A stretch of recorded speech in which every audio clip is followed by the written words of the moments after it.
Election से एक दिन पहले बसें भेजकर धांधली की गई। 20 करोड़ की बसें भेजकर अवाम को बेवकूफ बनाया जा रहा है। नून लीग वाले पंजाब में चोर दरवाजे से आए, चोर दरवाजे से आने वाले को कश्मीरी शिकस्त देंगे। धांधली की पैदावार को इबरतनाक शिकस्त देंगे। पीपल्स पार्टी विफाक को जोड़ने वाली वाहिद जमात है।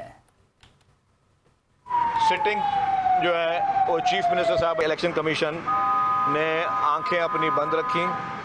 इलेक्शन कमीशन बड़े एहतराम और अदब के साथ कि वफाक की वज़रा यहाँ पे डेरे दगा के बैठे रहे, आज दिन तक बैठे हुए हैं। उनकी किसी भी एक्टिविटी पे नोटिस नहीं लिया गया।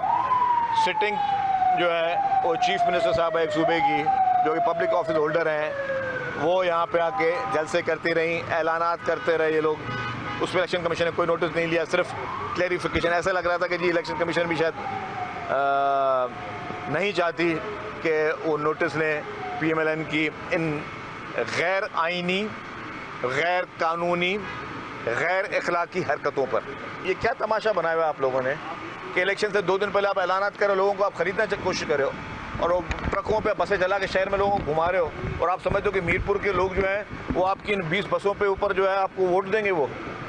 वो गैरतमंद कश्मीरी जिनकी आपने तज़हीक की है, तौहीन की है, पहले आके उनसे हाथ बांध के पैर पड़ के माफ़ी मांगे नून लीग की क़यादत। सबको पता है कि चोर दरवाजे से इक़्तिदार में नून लीग की क़यादत आई है। Election commission